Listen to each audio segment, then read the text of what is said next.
Anyway, hello, beautiful woman. This is Emma and Keys jumping on for another real, raw, fucking truthful conversation. And today, something that's obviously very alive for both Em and I is that we are, my kids are 2 and 4 now, just 4. So I don't know if I can quite qualify for homeschooling, if that's a thing, or I'm still so early in the journey. Um, but we wanted to talk about my kids are with me full time currently, Monday to Friday, and Emma made the choice this year. This is her first year of homeschooling her daughter Bella, who is 9. Yeah. Yeah. So yeah, we just wanted to have a honest conversation around, why we've chosen it and what the triggers and what it's initiating us into. Ooh, and we're going to be doing these, little half an hour videos weekly just to talk about what's really true and alive for us, without perfection or teaching, or some of that might come in because it deeply is part of our work, but also just the raw, we might have 2-year-olds join us, and that's perfect too. Hello, sweetie. I've got the milk. He's sort of milk fiend right now. So, Em, I would love to know why you chose to homeschool. Some days I don't remember. No. The most frank way that I have been able to just land it right now is that I just couldn't unknow what I was learning and seeing repeatedly when I was working with women, that there was just something so detrimental to our spirits as human beings being forced into a homogenized way of being. I can't even say that it's like I chose it because I think it's going to give her this and it's going to give her that. It's more like I couldn't agree with that system anymore. Yeah. That the choice was, well, then I can no longer put her in it. Like I just couldn't. And I'm saying that because for ages I tried to sell a story to people that I had this really like, it was because homeschool was going to give her this and it was going to be this and it was going to be so great. It's just like, no, I just do not fucking agree with that anymore. And I Mm. couldn't pretend that that wasn't detrimental because it is. It's not just about the education. It's not about what she's learning. It's about the systemization of her being into sameness. And there's just so many women and men I was repeatedly working with who, like myself, and probably like you, Keys, who are just like, who am I beyond what I've been told to be and how I've been told to be and all the ways I've made myself fit all these boxes. And I just thought, well, what if she didn't have to get out the other end and then try and find out who she was again? Mm. So my homeschooling journey is not one of I want to educate her. It's actually probably truer to what would it look like to have life without school, where learning became natural again, Yeah. and that I trusted that she would get enough education, as in terms of academics and literacy and numeracy, through desire to be a part of the world, than just me bringing school home and teaching her. Mm. Like that's the most valuable thing of her as a person is her ability to know shit in her brain. Yeah. Yeah. And how's it Long, going? long or the short. It gets easier and easier the less I tell stories about what I'm doing and why I'm doing it. And the more I just be honest and let myself feel the discomfort of the rebellion of, I do not fucking agree with that. Because I have a little goody two shoes schoolgirl in me that nailed school and held and still has been working through the shame of being such a great student. And then to know how detrimental it is to so many people's spirits, there's a shame in me that I was so fooled, that I succeeded so well in something that is so conforming. Mm. So the hardest thing for me has been feeling the rebellion inside me to not say what people want to hear and just be honest that I'm actually doing life without school. that I don't actually think she needs that I don't actually think her value as a 9-year-old girl is how well she can write paragraphs and spell and answer something correctly the first time she fucking does it. Like even today we were doing some maths because she really enjoys maths. And I do try to keep her in connection with it. And just there was two things that she didn't get right the first time we go through it because she loves a tick. Like she loves a tick moment, she loves a gold star moment. And just the part of me that went, why have we judged a person's ability to get it right the first time mean that like that's it? That's how well much they know. Because literally I looked at these two things and just circled it. Didn't say anything to her, just circled it. That's the term of go back and have a look. And she looked again and went, oh shit, and changed it. So she knows it. Mm, So like from a school perspective, the more I just think I undo value attached to IQ, yeah. the better it gets. Because life at that school is easy. Easy in the sense that it's natural, it's just living, and it's fucking challenging because I've got to undo all of my own conditioning and because I'm with her all the time. Yeah. And so when I was hearing you say before about like you're not homeschooling, yeah, okay, technically you're not homeschooling because you can't qualify it because they're not school age yet, but you're with your kids full time. And I think that's more what homeschooling is a return to the naturalization of us as mothers being the predominant caregiver of our child while they're children. Mm, And that is challenging as fuck. There is way more recognition in working, yeah. way more accolade, way more spaciousness. How are you feeling about full-time mothering? Um, yeah, I equally love and equally hate it. I was telling my friend who doesn't have children this morning, and I was just like, something of what you said. It's like, it's because you are literally looking at yourself constantly. It's like, there you are again. And, my kids are 2 and 4, and my 4-year-old especially, I'm like, oh, there's me right there. All of the worst, shadowy, not even that it's bad, but the shadowy parts of me, he is displaying, and I hate it. But it's this like real internal, when I was talking to my sister about it, I'm like, I'm mad because, I can't. Toddler is a milk fiend. It's just what I'm like, oh God. We love you, Bruno, baby. We love you,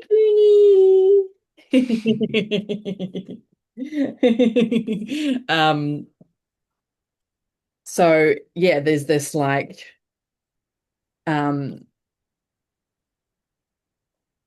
I but this part of me that no matter, when I think about like putting them in school, when I think about that I could, vaccinate my children now. It's okay, I'll put it back. Thanks, sweetie. You good?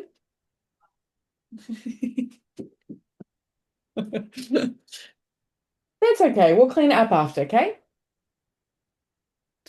When I think about, that I could vaccinate my children or, get them into daycare now and, like, oh, my whole body and insides just squirm because I, there's this part of me, and I think so many feel this is like that'll be easier. That'll be a solution. It'll be easier.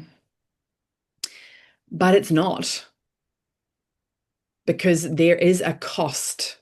There's a cost of one thing, and we did have before Bruno was born, I had Christian in a little home daycare 2 days a week.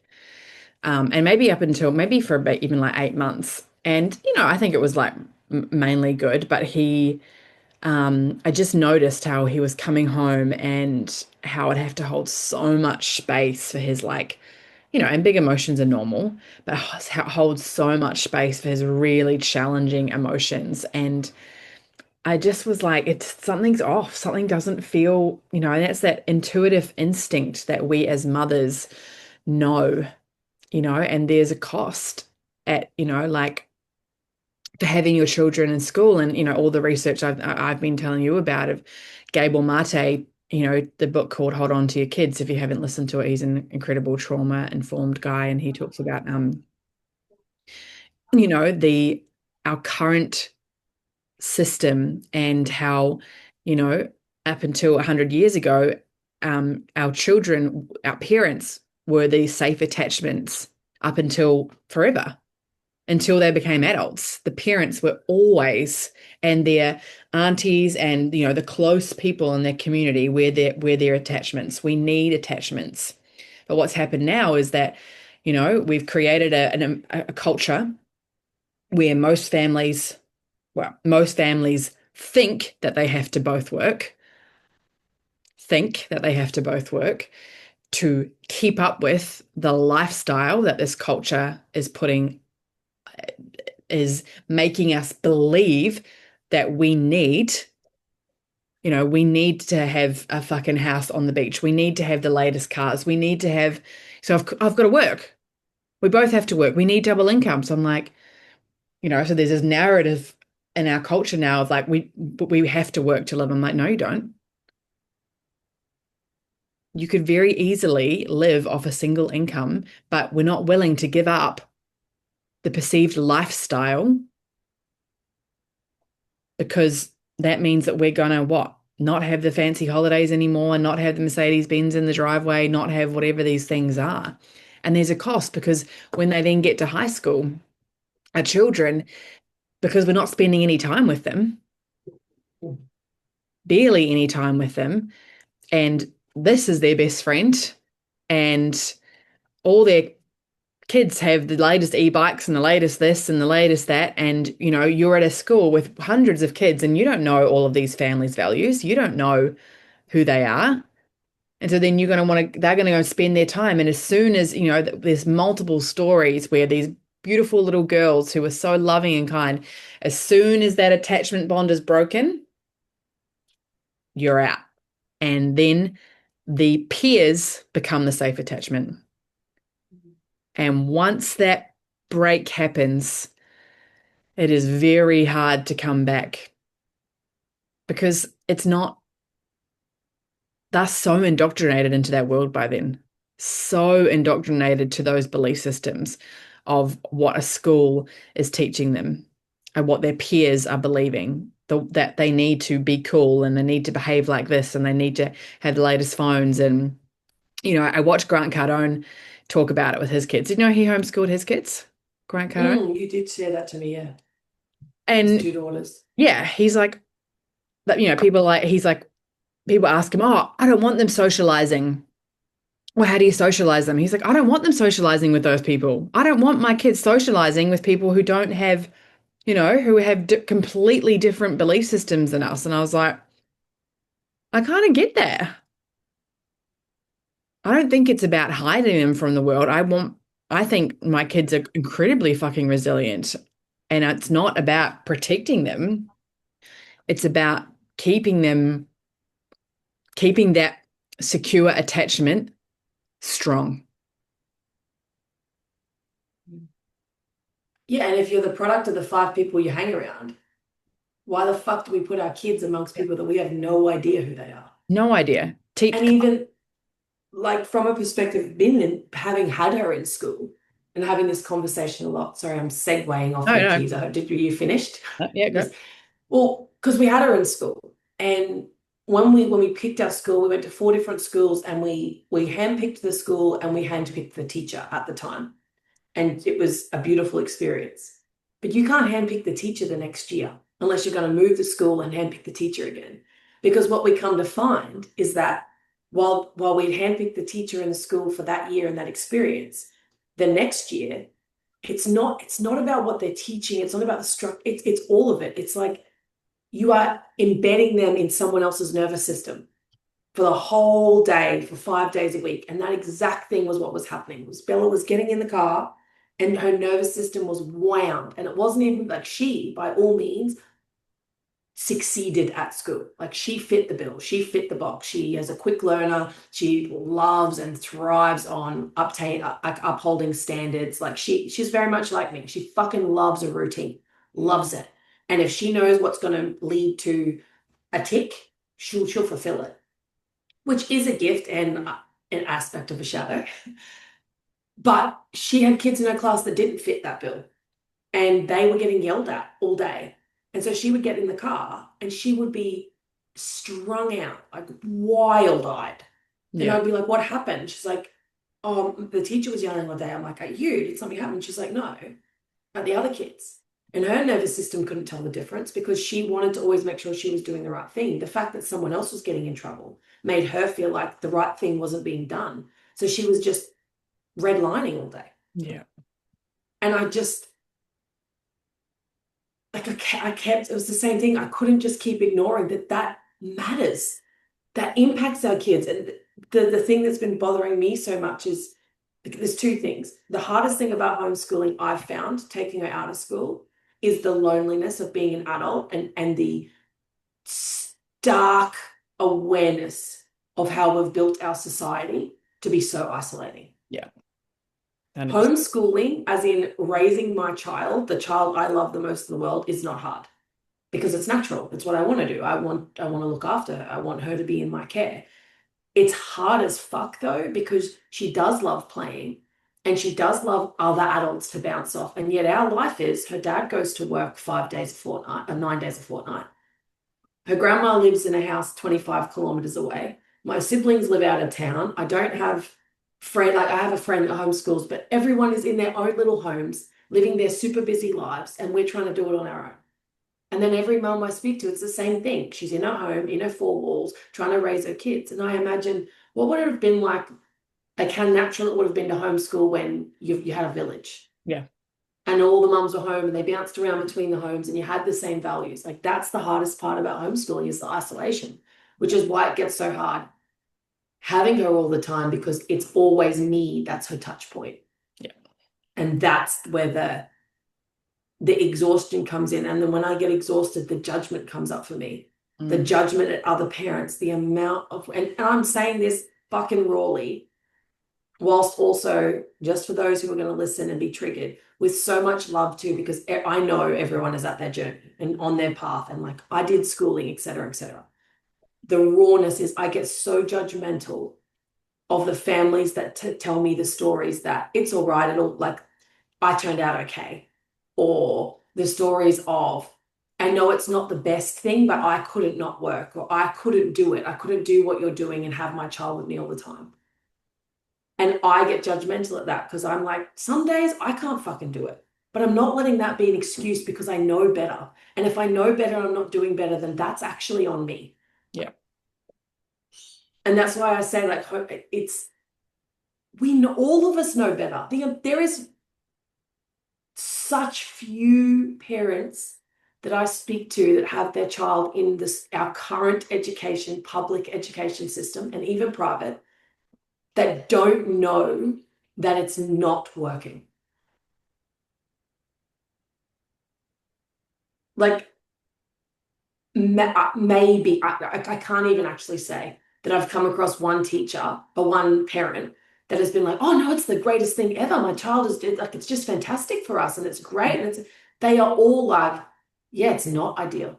I have my child in counseling. I have had to get diagnosis for my child because they can't handle being in the classroom.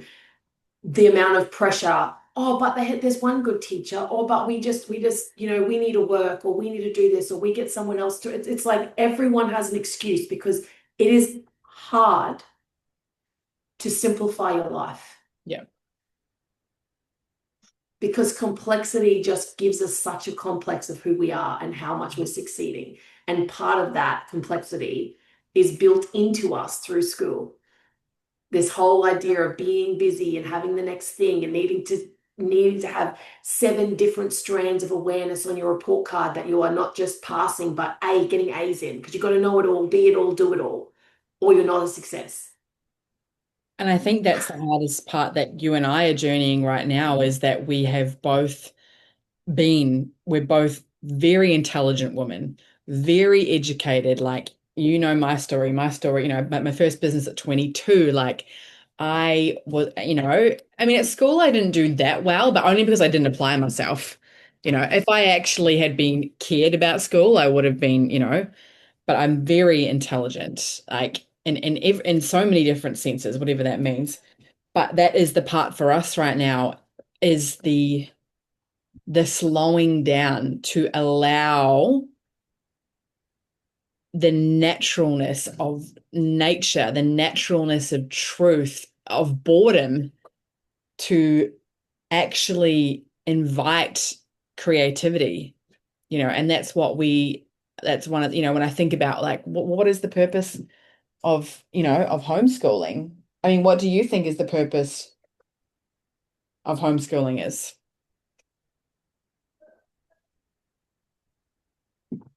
Of modeling that there's a place for a wholeness.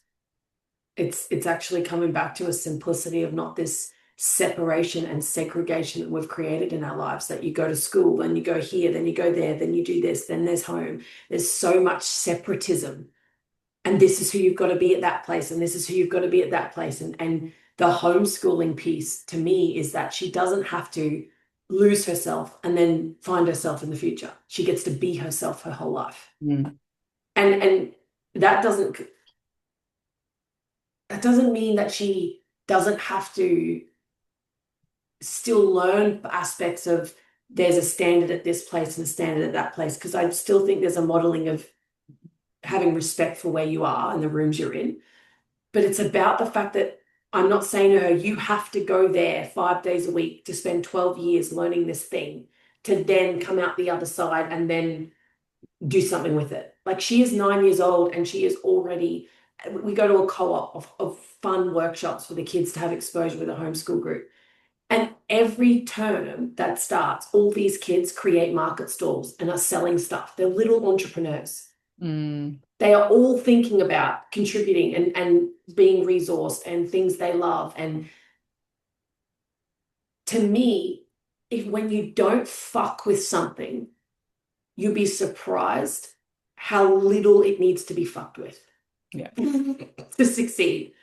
And that's what homeschooling this 6 months has been. And in the homeschooling community, you talk to me about it too, Keys, and everyone keeps mentioning it everywhere I go, that deschooling is real for a year. And that's really what we're in for this 6 months, is realizing that we have just been sold a story that we would fail if we don't have this quote unquote education. And so homeschooling has been a journey of unlearning for me, and a realization that just like she succeeded becoming from a baby to a toddler and a toddler to a kid, she is not going to be any less capable by being allowed to continue to just naturally evolve as a person. Yeah. She wants to know about money. She wants to know how to tell time, because she wants to know how long it's going to take to get somewhere. Like, Yeah. she naturally wants to learn because she wants to be a part of this world. And she gets it so quickly because when she wants to know it, her brain is ready to receive how to know it so that she can do it in the future. Rather than me sitting here at a desk saying, now I'm going to teach you time. Yeah. Now I'm going to teach you money. I know, I can smell it. So homeschooling, the more and more I think about it, it's like, I hate the word homeschooling because I'm like, it's just not even what I'm doing. It's just continuing to life with her. Yeah. Yeah. Yeah. And, And to and actually, like, we think, oh, well, what are they going to learn? And I'm like, well, what are they, in a school environment where pressure, grades, that the only way you're going to get any sort of self-worth or acknowledgement is if you do well, which based off the basis of humans, we are not all geniuses in all different areas. So you're already minimizing who you are. And then there's pressure in school and bullying. Who's actually like learning anything apart from how do I keep myself safe?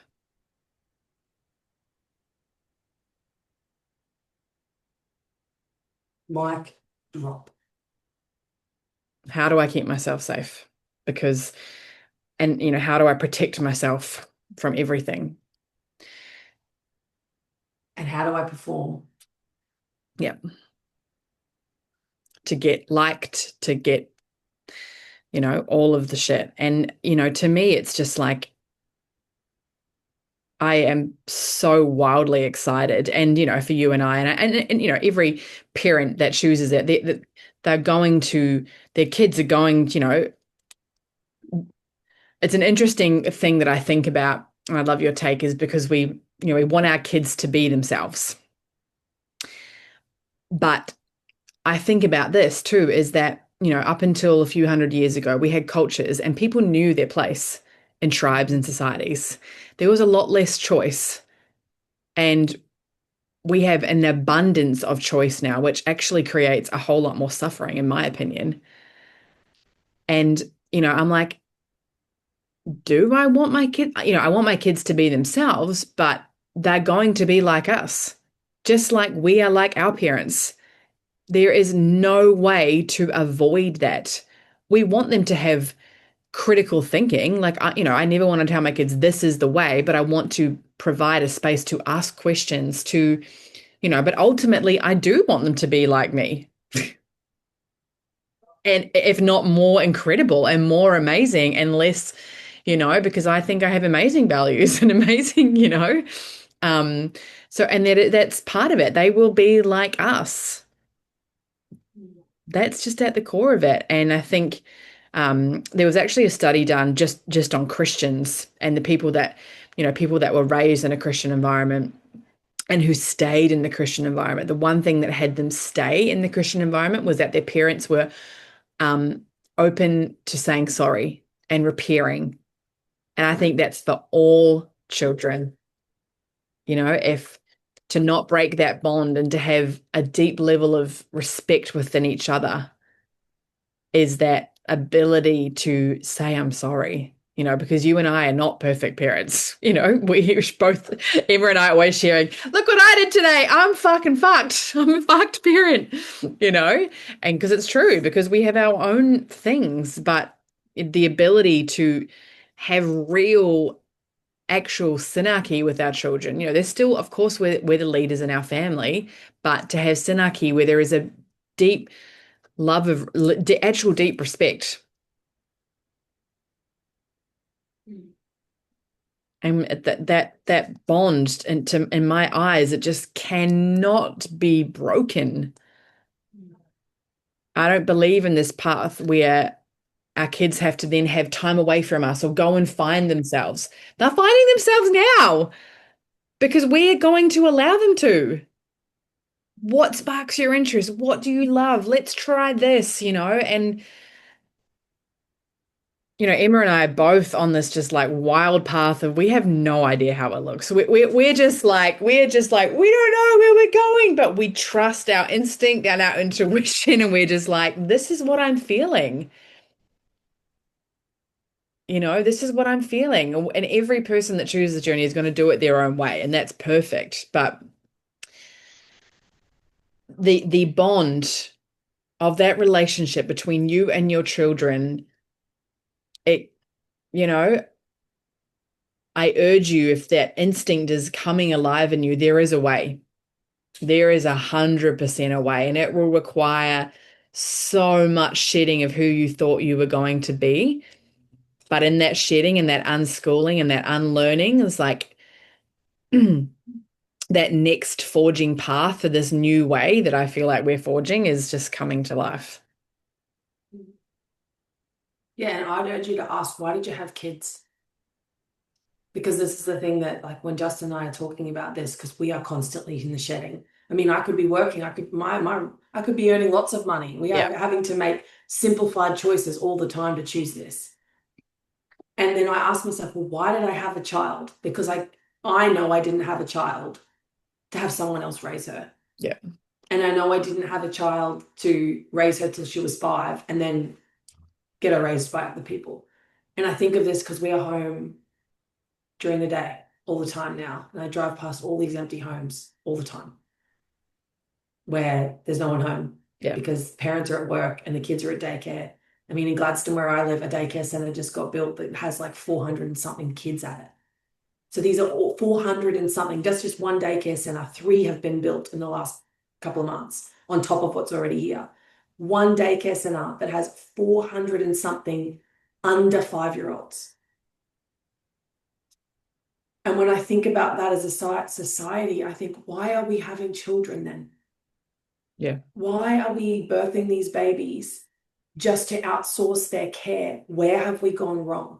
Where we don't value the relationship that is actually having it. We don't have children just to birth them. That was never the point. We were meant to be their center of gravity for 18 years. And this like homeschooling is a part of choosing to renaturalize and revalue the relationship between mother and child and father and child and family, and what it means to birth a child and have a child and raise a child. Mm. Homeschooling is just the label that so many of us are putting on ourselves to call the choice to bring our children home. Yeah. And to remember that we actually chose to have children to be the ones to raise them. Mm. And that gets to be supported, and that gets to look however it has to look for you. I'm not saying that that means you're with your child full time, because I'm the first one that says that's not ideal for us. Yeah. Like, we are looking at other options. She's 9 now. She can and loves spending 5 hours away from me Yeah. with friends, doing things and engaging. She has longer time, but it's, yeah, asking yourself that question. Mm. And then being willing to be in the discomfort and the tension of figuring it out, even though it doesn't look like the way you were raised. Because just because you went through it, just because it was the way you were raised, doesn't mean that that is the answer moving forward. Because otherwise, all we're doing is just doing what's done to us, but we're just not the same people. No. Our society is not the same, and we're remembering that this whole big machine we've built of going to work and having mortgages, to bring it all the way back to what you said before, Keezia, about like, we both have to work, we both have to this. From a Gene Keys perspective, which is what Keys and I are always leaning into, like, we get to a point of overgrowth and then it crumbles, and then we've got to find center. Just so you all know, we're reaching that overgrowth. Whether you choose it now or not, you had a taste of it when COVID happened. They shut down schools, they shut down workplaces, they shut down everyone's way of busy life. And you were returned to the simplicity of being the ones to raise your kids, Yeah. being the ones to be at home. I think there's just a way we get to choose it without it having to crash and fall. Yeah. And sometimes that's necessary for people's evolution. Yeah. It has for us at the same time, but I think, yeah, it's coming whether we like it or not. Mm. And the thing that I'm getting to say is, like, the body does not lie. The body does not lie. It does not lie. And your children's bodies do not lie.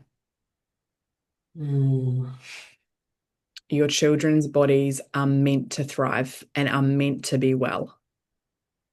And one of my dear friends and mentors, Vuja Deus, has basically trumped everything in regards to the industry of gluten-free and sugar-free and blah, blah, blah, blah, blah. And everything, same thing with German New Medicine, everything is based off of emotions, our traumas and our conflicts. Yeah. It's not about removing dairy, your children's body. So if your children's bodies are continuing, and this is what makes me really fucking angry, is that,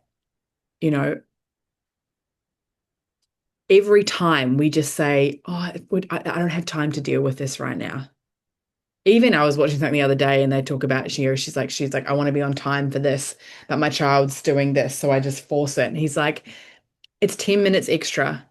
But that 10 minutes where you sit and you be with them and you work this out, you're going to save yourself thousands of hours of time to be present to these little bodies and these little emotions that they're experiencing, or when I hear in conversations that, like, oh, my boys just don't want to talk to me anymore. I'm like, what? So you just let them not talk to you?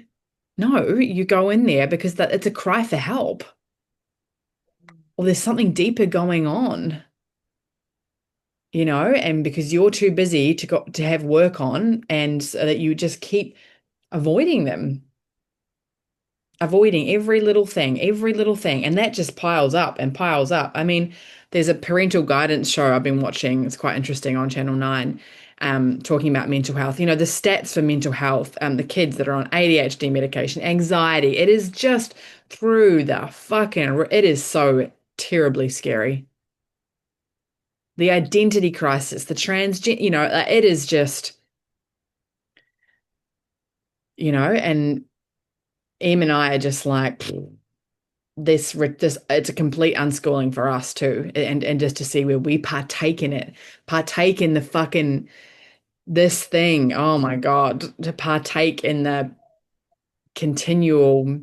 And that's why I wanted to do these YouTubes, is to actually add value, not just a quick fucking flick the bean, and actually bring realness. Um, there's baby wipes all over the floor. And depth and the raw, not just so let me get your attention so that you pay attention to me, but let me actually sit with you for a moment and share, yeah, you know what? It is hard. It is fucking but there is hard, like Keith says all the time, choose your hard. Yeah. There's hard everywhere. Choose your hard. And you saying it's easy now usually means that you're kicking the hard, getting it harder down the track. You're just kicking the can. Yeah. It's just, I think there just has to be a return to value, like as I'm thinking about it and thinking about the women who will be watching this, being like, okay, homeschooling, you're really selling it, aren't you? But I'm thinking, do you value yourself as a mother and as a woman? Because definitely that is something that you've got to build a resilience in yourself about and return a value to yourself as a woman and as a mother in your children's lives, and that you are the value, not the money you can give them, not the roof you can put over their head, not the lifestyle and the memories you can create with them on famous holidays or whatever the fuck you think it is. You, the beating, pulsing heart presence of a woman, is the most important thing to your child. Yeah. The father, the family, like, and maybe as humans, that's what we're coming back to. Mm. That actually is it. Yeah. And being human and returning to that as a value means returning to the whole tension of the fact that we are not saying that we know the answer. And you will, if you continue to tune into our YouTube, we're going to be, next week we might say something different. Like, don't hold us to what we're saying, and also feel the sense of what we're suggesting and what we are knowing when we return to that pulse inside us, that our humanity depends on us, remembering our humanity. Yeah. And that love is actually the highest value that we can offer our children. Yeah. Loving presence. Because at the core of it, it's not about our children, it's about us. Because everything that we're avoiding, everything that we don't want to look like, everything we don't have the thing that we think they have the space for is about us. It's about our own deep ways that we don't want to look at our own emotions. We don't want to give the space for what we're dealing with all the fucking undercurrents. That's what it's really about. Like when I hear my child yell at my dogs, and then I just heard myself yell at my dogs like that 5 minutes before, but I'm like, don't be like that. But that's exactly who I fucking am. I know. Or when she chucks a tanty, and I call it that, like when she's in a full, but goes from 0 to 100, and I want to shut that shit down. But in truth, she's like that because I've ignored her Yeah. for so long that really I probably didn't see the 10 cues where that didn't need to be the case. Yeah. And so she explodes because I am in absence. I am in aloofness. I am in arrogance and ignorance. Yeah. And it's just easy to make. And like, I think that's the same thing about our children. We have now passed the buck. Instead of blaming our parents for shit, we're now hyper focused on our children's problems. Yeah. And that It's they just are. another way. Yeah. And now we're drugging them. Now we're dosing them. Now we're giving them more labels than they know how to handle. And then they get so caught up in all the labels that they are and that they're broken, but we've made them broken. And I like where Keezia said before about I'm just aware of the time because we wanted to keep it half an hour. But Keezia said before that it's like staring in a mirror at myself. I was sharing with Keezia, I was in a shame spiral of just going, my thing that I've done to myself my whole life is decide I'm broken and that I need to fix me. Like my life fucking depends on it. So I put that same filter and programming onto my child. And so having her home, all I see is everything that's broken that needs to be fixed. But that's not her. That's my shit. Yeah.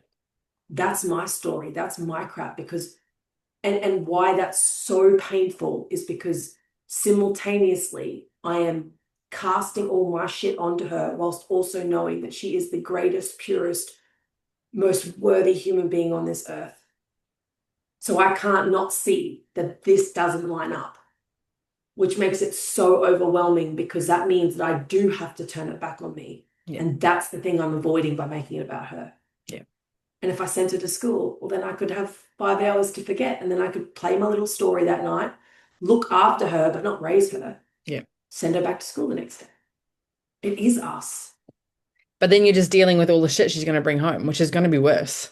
Which is when she's having her shirt pulled up and told she's fat as 8 years old. Yeah. And this is not the only story I'm hearing of this shit. Oh. This is what, and like Keezia reminds me all the time, and my cousin who's been homeschooling years before me, who's like, finally, you've caught up. No, darling, just she'd never say I told you so. But she shares about it too. She's like, this whole socialization thing is such a sold narrative that our kids need it because that's how they justified the institutions they put our kids in. The kids don't need that level of socialization at all because you nailed it before, Keys, when you said all they work out is how to stay safe. Yeah.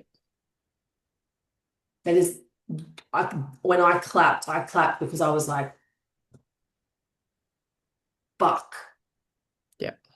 That's exactly what all of them are doing, finding ways to stay safe. Keep themselves. Even the naughty kid, because they just find the way that that's the way they're safe because they'll be known for that. Exactly. Rather than being seen in any other vulnerability because they can predict that behavior will lead to this reaction and that's how I'll control my environment. Yeah. And that's how I'll get connection. It's the same with little kids. They're not, Christian's not drinking the vanilla essence from the cupboard because he's trying to be naughty. He's like, Mom, I'm trying to get your connection and you're ignoring me. So I know that if I do this, I'm going to get connection or a reaction from you. Great. Success. Naughty kids, they know from the teachers, connection, from their parents, connection, connection, connection, connection. That's all it is. Hey, I'm looking at you now. They don't know it's bad or wrong or good. They just know that they're getting something. They're just looking for something. And then it becomes habitual and a habit. And if what is at home is happening is that they're getting punished or they're getting, then they'll go on to then punish other kids because it's just natural to when you're hurting, you want to hurt others. All right, let's wrap this up. Let's wrap this up and wrap it up with homeschooling of if you're considering it, it's worth it. Yeah. And it's a journey. And just seriously, the biggest journey is returning to naturalness, which is returning to seasons, which is undoing the fact that it's got to be regimented because that was where we went wrong in the first place. Yeah. And reach out to us if you have any questions. Yeah. Love you guys. And anything you love, we'd love to hear from you. Like, please subscribe and send us a message on what you took from it. Bye. Bye.